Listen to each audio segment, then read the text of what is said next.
Hello friends.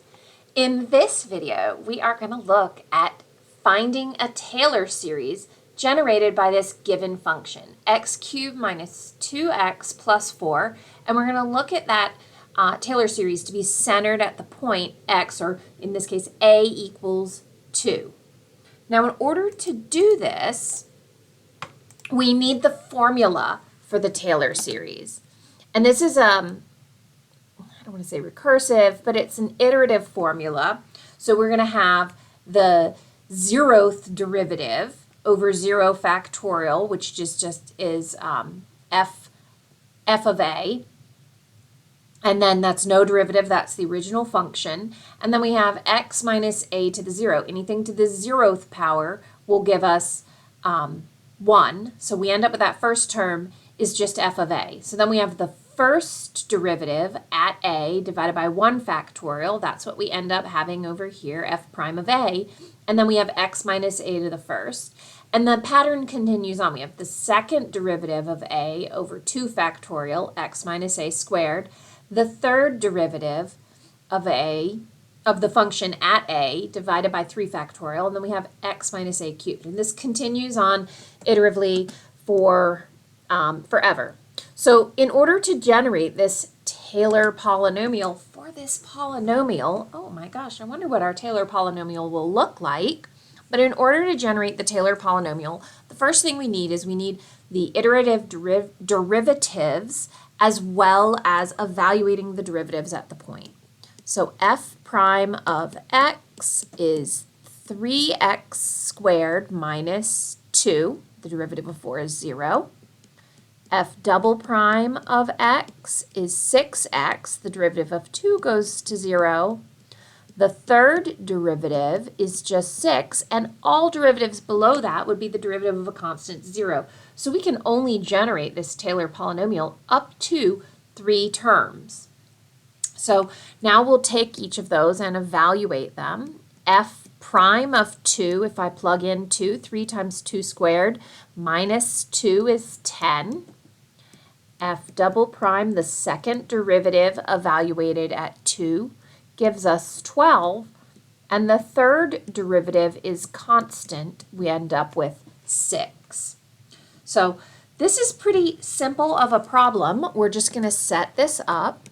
My first piece will be f of a, and I didn't evaluate that up there. The function evaluated at 2 is 2 cubed minus 2 times 2 plus 4 is 8. So I'm going to have for this first piece right here, I'm going to have 8. For the second piece, I'm going to write 10. And then that would be times x minus my a value is given 2. And that's to the first power. Of course, we don't need to write first. The second derivative is 12. Per the formula, that's divided by 2 factorial, which is 2 times 1. And I end up with x minus, again, I subtract that a value 2, and then this term would be squared.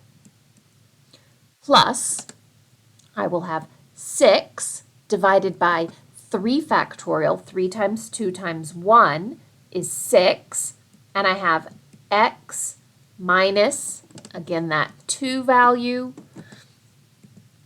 cubed. And if I wanted to find future derivatives, that would be, future terms, that would be impossible because all my future derivatives would just be plus some 0 term. So that doesn't matter at all within the context of this problem. So at this point now, we just have to look at simplifying this. This is 8 plus 10x minus 20. That is I have plus 6, and then I have the quantity x minus 2 squared plus 1 x minus 2 cubed.